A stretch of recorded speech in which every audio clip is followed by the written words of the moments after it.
Broads Media.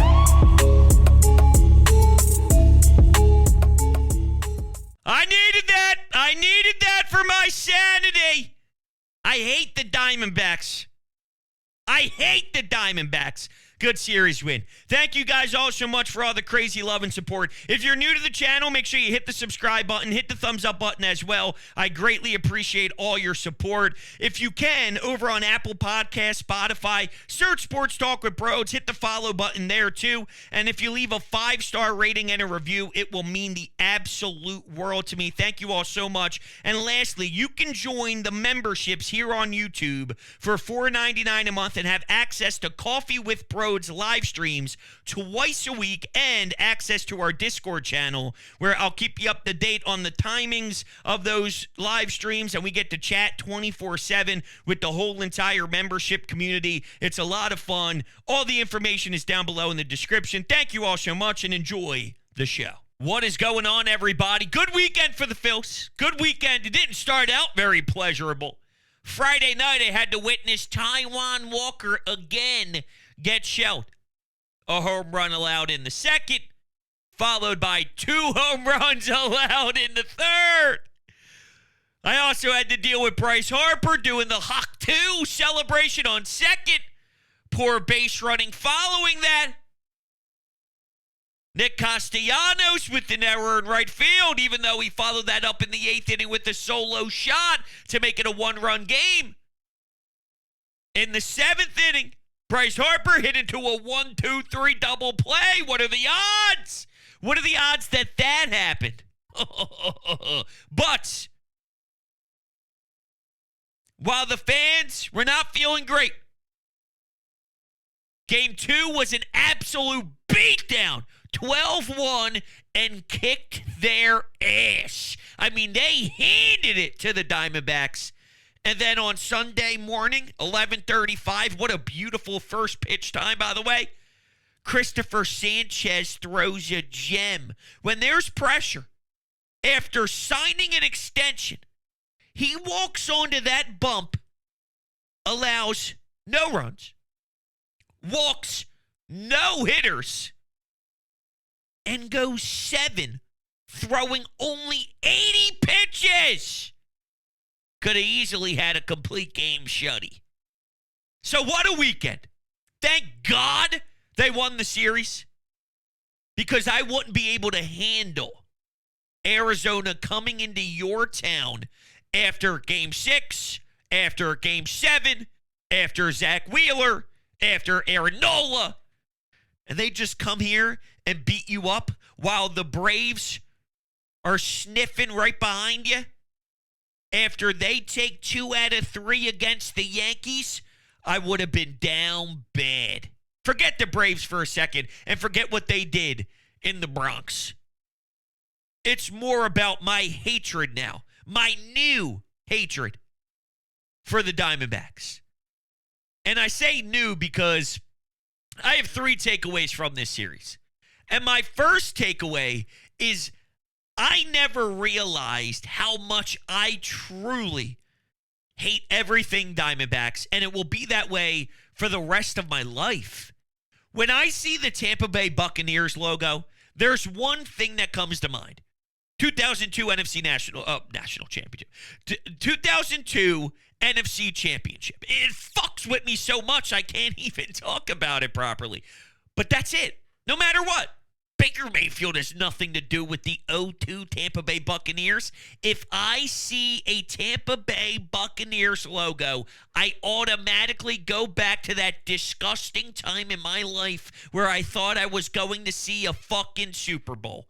Now, every time I see the Diamondbacks, even though I despise their manager, and even the days where he's no longer with the organization, no matter who's on the team, I will always reflect back to 23.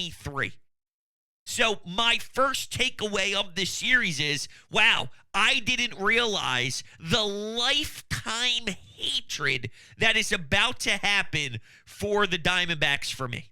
It is what it is. I'll never be able to shake it. And quite frankly, there's no reason for me to ever shake it because, well, let's be honest. I'll be 96 in my coffin, open casket. Brooklyn's going to be looking at me going, Dad, I can't believe you're not here. And I want her to know that the second she looks into my eyes, I'm thinking, Brooklyn, I love you to death. Thank you for everything. And number two, I can't believe in 2023 they fucking lost. Game 6 and Game 7 at home. I mean, what do you want me to do? What do you want me to do? Just being transparent. All right. Second takeaway of this weekend. The Philadelphia Phillies are doing everything in their power to try and save face with Taijuan Walker. Is there a blister? Probably. Is the blister as bad as they're making it out to be? Probably not. Are they trying their best to bench Taijuan Walker, but have an excuse ready in the back pocket so whenever they go back to Taijuan Walker, or whatever the future holds, they're not throwing him under the bus? They are very aware of how the fan base feels about him. He's not performing well at all. So, how do we do this methodically? Instead of just admitting that we want Spencer Turnbull to get some run, instead of saying that Taijuan Walker hasn't held his end of the bargain, so we are now going to give Spencer Turnbull an opportunity who has respectfully given us 3 innings of no earned run ball or 3 innings with 6 Ks. We've seen that out of him out of the pen. And based off of what he was doing when the season first started, it's his chance. We've given Taijuan every opportunity on a golden plate, and he has yet to make the most of his chances. So it is now time. Instead of just openly admitting that that's the case, they're trying to junk it up a tad to not throw Taijuan under the bus. That's where we are right now. I'm not buying for 1 second it's health related. Do I think he's perfectly healthy? Probably not, because that splitter is getting crushed heavily. The exit velocity is so brutal and so disgusting that even Taijuan Walker shouldn't be getting squared up as disappointingly as he is. It's bad, bad, bad, bad. And if he is afraid to utilize that splitter, maybe there is a blister involved or whatnot. But even if that's true, it's not all that. It's he's not executing. It's he's not pitching well. It's he's not doing good enough. That's problem number one. I don't think if his blister wasn't there that he automatically becomes a very good pitcher for you. I just don't think that's the case. I feel his confidence is shook. I feel he's aware of the general public and how they feel about him. Not that it's our fault. We're just reacting to what we're getting. We're getting crap. We feel you're performing like crap. Therefore, you're in our crosshairs of blame. I mean, it's pretty simple here. You do well, we give you praise. Very simple. Very, very simple. Except for a few, and we'll get more into that in just a second here with Nick Castellanos, because I don't know if that's necessarily the case with him. But this is where I find it interesting. Rob Thompson wanted to have a talk with Taijuan Walker after his start. That's what Rob said post-game. And Taijuan, and the talk was about his health. And Taijuan responds with, I feel 100% fine.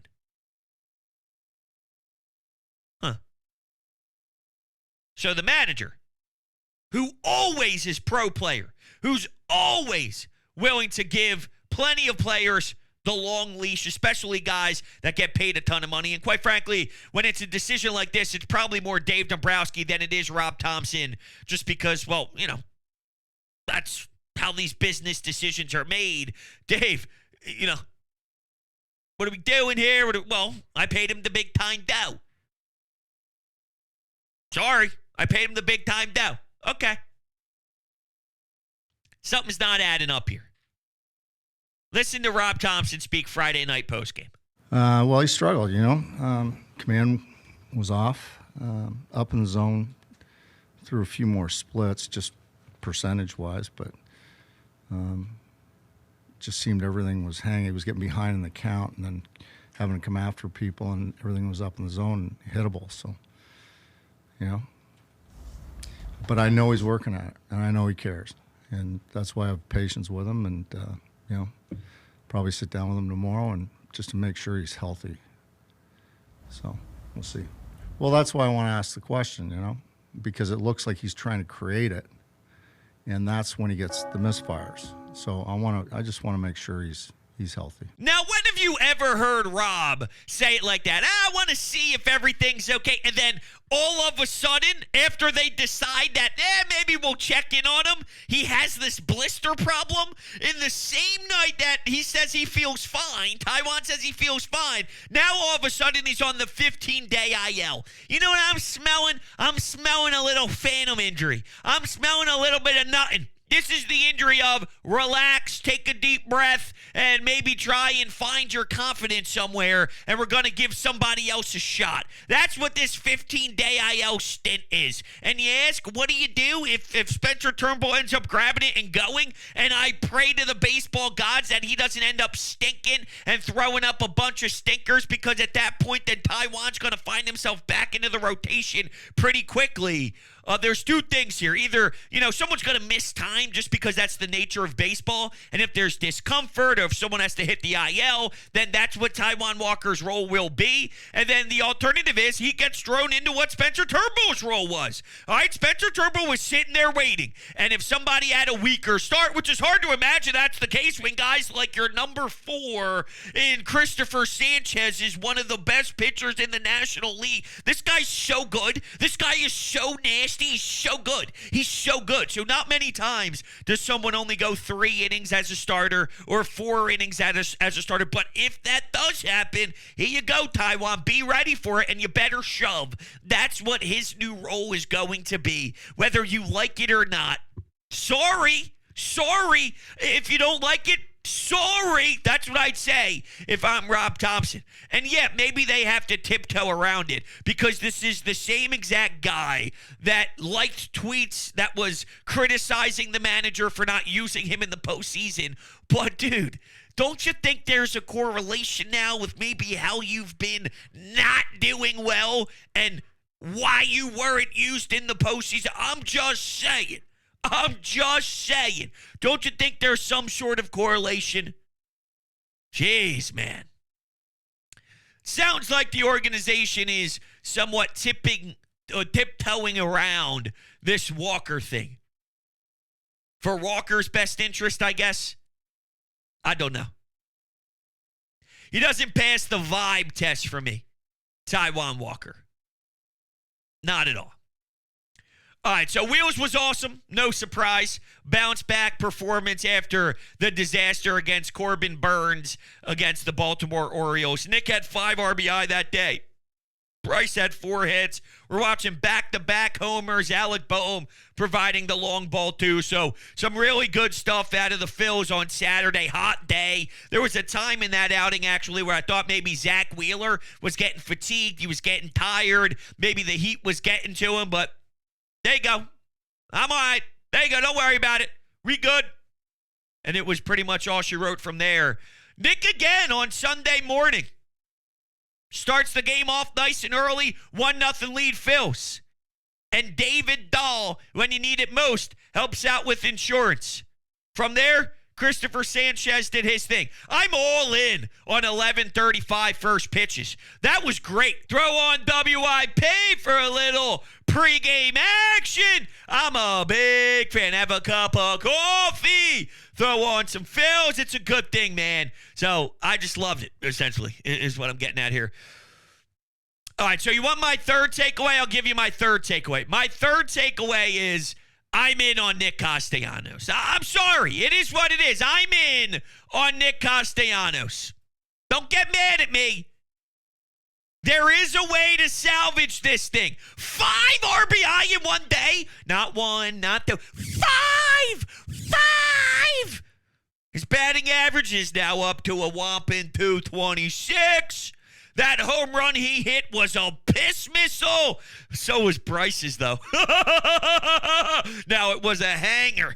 All right, but guess what? You hang it, we bang it, baby. That's what it's all about. You want to huck two and spit on that thing. That's what Bryce did.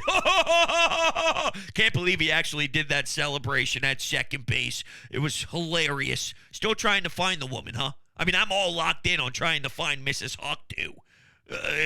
It is what it is. But I'm telling you, my third takeaway is there is a way to salvage this Nick Castellanos experience that sounds miserable, that sounds pathetic, that looks awful at times. There's times of excellence. There's times of taking over. There's times where he helps you win a game. He sets the 5 RBI. They won 12-1. He had 5 ribbies of his own. Come on, dude. He sets the tone on Sunday. 1-0. It's a rubber match. It's an NLCS run-it-back series. It's for the series. Do you know how important taking this Sunday afternoon game was? The vibes around the city, if you were to drop to Arizona again, especially with how well the Braves are playing compared to winning, and he starts it off and gives you some comfortability going because you take an early lead, it matters. Nick is doing great things. Nick hit a home run in game 1. He's doing big things. Nick's doing well. There's something here. Something here. All right. And there's something in Christopher Sanchez, obviously. How about this?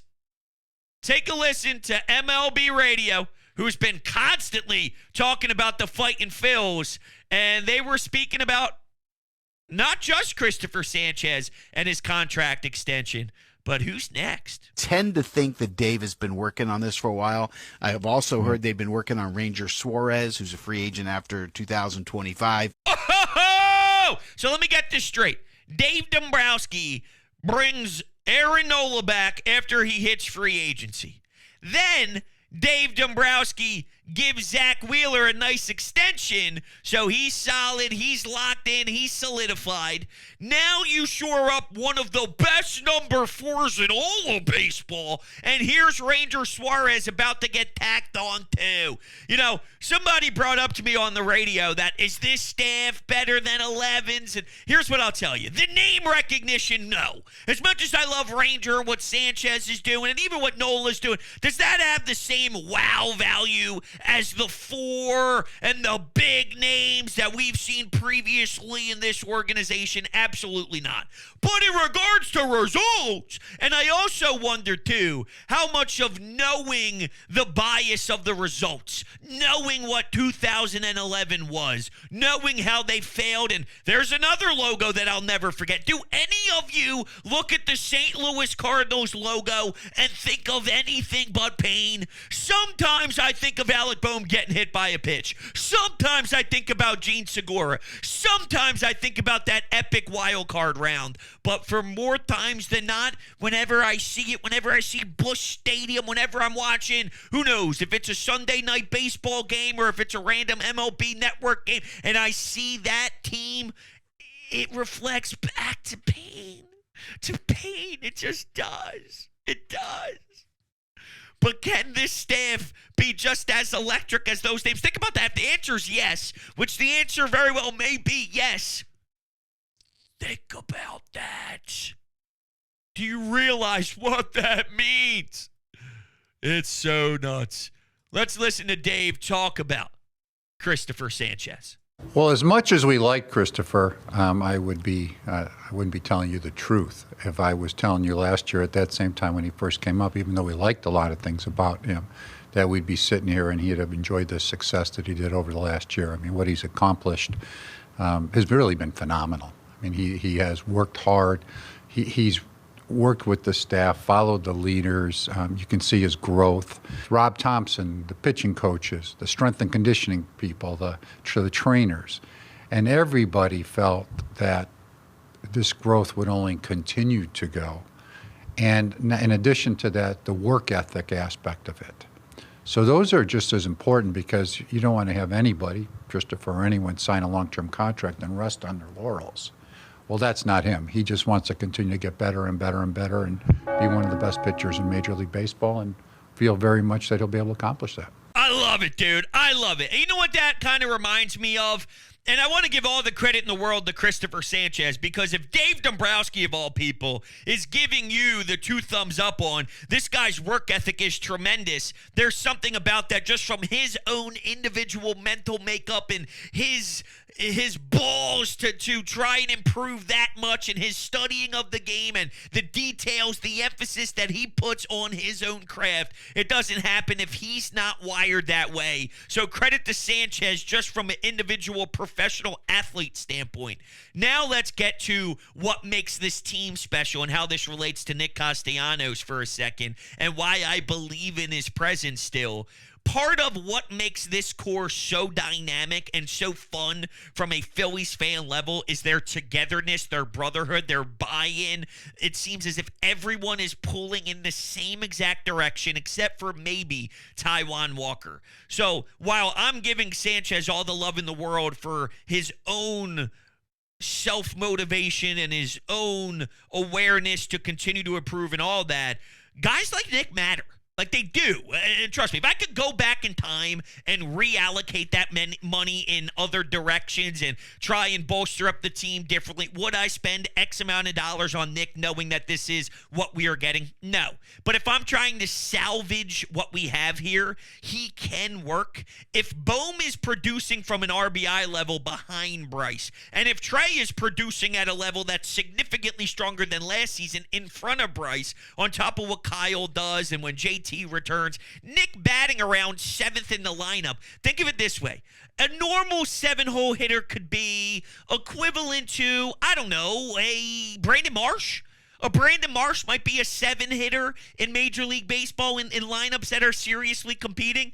Well, if that's Nick and 8 is Brandon Marsh, I'm just speaking out loud here, barroom conversation, can that be a very effective 7 spot, even if it's inconsistent and up and down? And my answer to that is yes. Yes, I think you can absolutely make that work. But if we're also salvaging this, the clubhouse loves him. Forget how we feel about him. Someone called in recently and said he was a tool. He doesn't like the way that he handles himself. He doesn't like the personality. I don't love everything he's done. If you remember, Jim Salisbury and him got after it in front of his locker a couple of years back. This is an icon in journalism here in this city. All right? You put some damn respect on Jim Salisbury's name. He's no joke. All right? He deserves respect from all players who walk into this town and go back and forth with these reporters. I mean, he's got that level of credibility. And for him to take that shot at him, I didn't like that. I don't love everything that he does. But for whatever reason, the locker room, the clubhouse, the manager, he plays a big part of the role in leadership. Doesn't mean I love the way he does it. Doesn't mean this. Doesn't mean that. I'm telling you, the clubhouse likes it. And for a guy who struggled to still manage to have that level of respect, the alternative is, and once again, I'm just trying to salvage this, is Taijuan Walker. Look at how he's been handling the disappointing seasons, the bad stretches. Think about that. Throwing the manager under the bus on social media. Coming up with some fugazi injury here because they have to, because, they know what type of menace he is if not. Well, credit to Nick. Because from a clubhouse level, I don't have to question if he's some sort of cancer the way that I have to question if Taijuan Walker is. And I think he is. That's why we have this fake, weird, awkward blister story. Right? The manager goes, yeah, we're gonna see if he's got an injury or not. And then he automatically has an injury. Oh, what do you know? It's bonkers. All right, let's go to the phones. Well, this is why you said you wanted Brandon Marsh to catch that ball in the first game. Or, yeah, I believe it was either this game or the last series. You said you wanted him to catch that dive and grab. Do you see what he did against the wall? You were right. That's exactly. Everybody was like, "Oh well, if he could have grabbed it, he could have grabbed it." No, he should grab it. Exactly. Absolutely. So if you don't know what he's referencing there, that grab, that was when Gregory Soto was in the game and fans were mad at him. Who did they play right before this? They played, well, they went to Baltimore, Red Sox, Baltimore.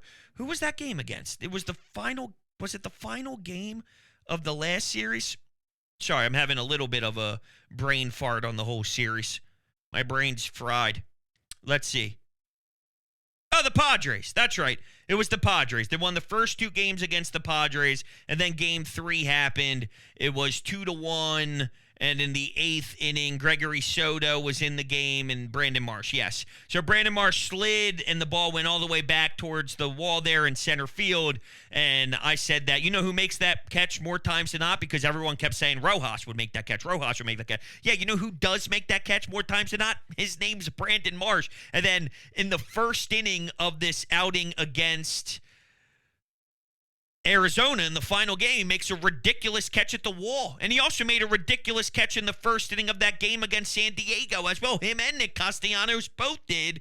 Just weirdly enough, the game ended on the terrible play that happened. But yeah, Brandon Marsh could play center field. Brandon Marsh can make fantastic plays. Yes, he can. So while he might be better at left field, maybe they look to improve the outfield still and they're looking for a big bat. Reality is Brandon Marsh could play the outfield and can play a good center field. Now, the name that I keep seeing, this is for my secondary tier person if you're Dave Dombrowski.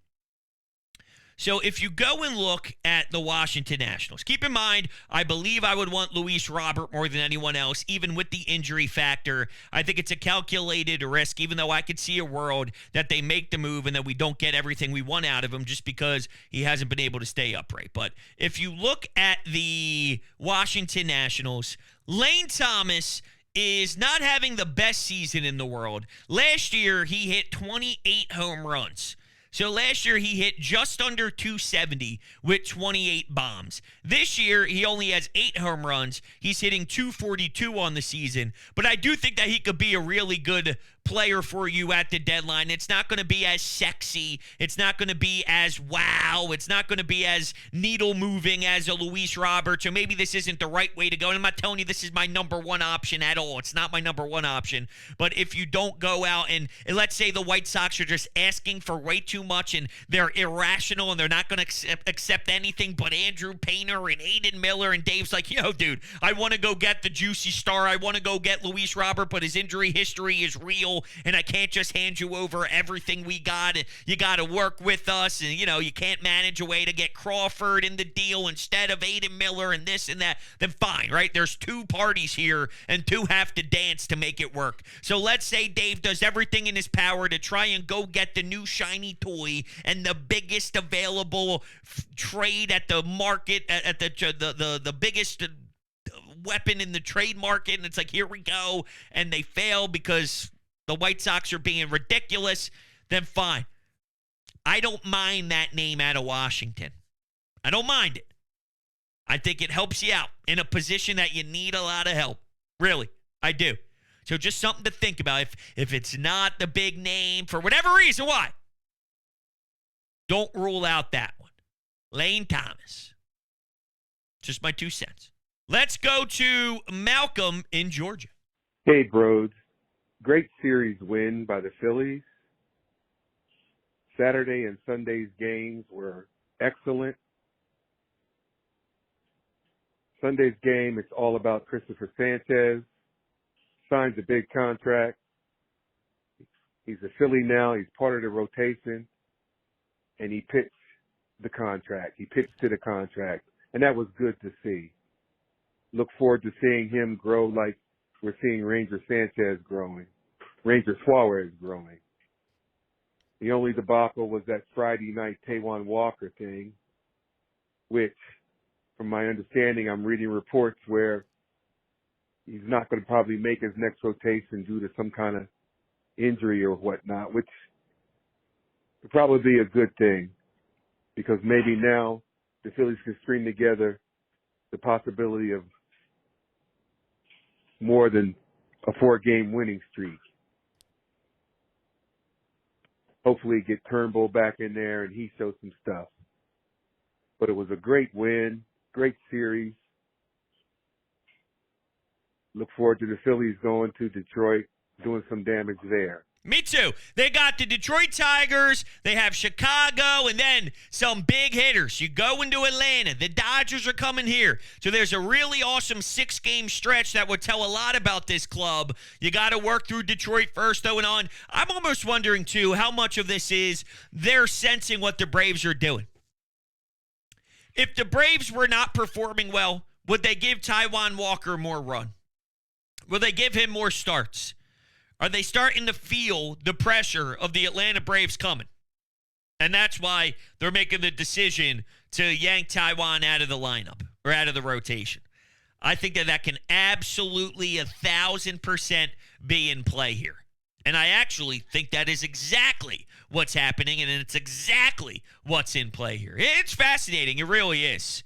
It just hasn't worked, and Dave Dombrowski has not missed on many of his moves and many of his decisions. A lot of them are super incredible, but nobody bats 1,000, and it was such a miss on Taijuan Walker. I thought at best he could be a 3 for you. At worst, he could be an inning eater for you. Now, he is just terrible to be around. I think his body just brings down any sort of positivity. His presence, his body language, anything about Taijuan Walker is, oh, God. Oh, jeez. And I'm talking not with us, not with media, not with anything other than what matters most, the clubhouse.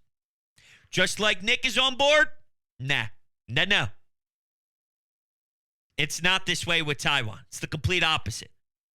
So Nick, through his struggles, the team loves. And I don't want to hear for a damn second because, believe it or not, there was someone who told me that I need to give more respect for Taijuan. There was a game that was on one of the national broadcasts. Bryson Stott was mic'd up, and Taijuan was at home getting booed, and Bryson Stott was over at shortstop giving him some love. Hey, man, here we go. Let's go. Giving him the love. And I'm like, dude, come on. You know that that's just what he does. What do you mean? First off, he's mic'd up.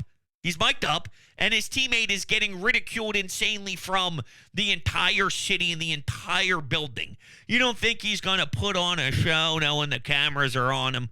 Or forget it for a second on putting on a show knowing he's mic'd up. Even if you're not a fan of the guy, look, I've played in many different locker rooms. Not every single one of my teammates were my best friends ever. There were some teammates I didn't love. But when we're on the ice and we're in the middle of battle and in the middle of a game, it's like, hey, here we go, let's go. Need a play out of you here, kid. Smack them on the ass as they're going out for their next shift. I'm just trying to motivate because I want to win. I want it badly. I put my time and effort out there. I'm trying to win. So I need to pull you with me here. Trying to give you all the encouragement in the world. Doesn't mean that I think that player all of a sudden is a magnificent defenseman or the best forward that we can have out there, but coach is putting him out there, and I need to support him because I want to win. Trying to encourage the guy. Think he's so down bad that Bryson Stott was trying to encourage him a little bit. That doesn't tell me that now all of a sudden the whole entire clubhouse is Team Taijuan Walker by any means.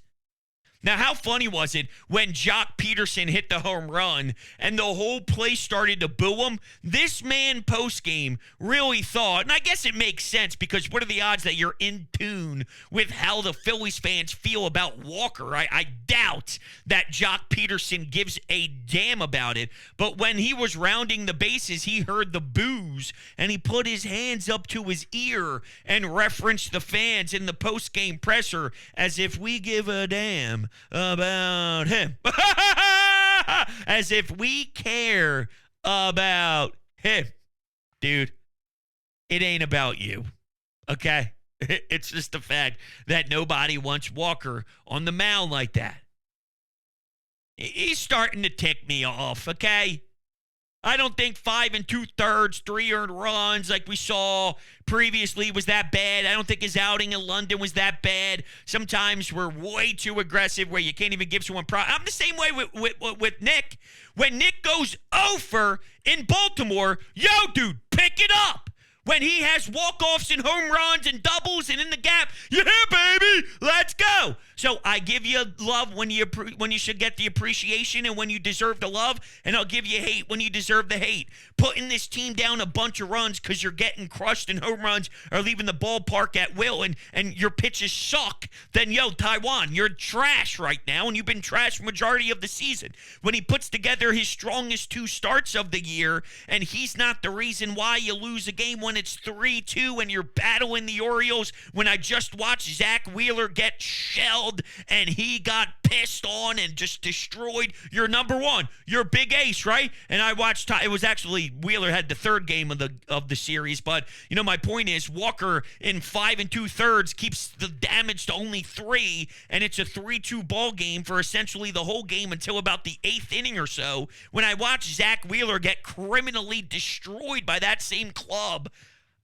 Walker did just fine. He kept that offense in the game. He had back-to-back decent starts, but essentially everything else was brutal. So when it's bad, I'll tell you it's bad. It's bad. I was bad. But when he had 2 quality stuff here, not technically the quality start, 1 out away from a quality start his last outing, but I'm tired of it too. All right, everybody, thank you all so much for hanging out with me. I greatly appreciate the love and support. I'll catch you on the next one.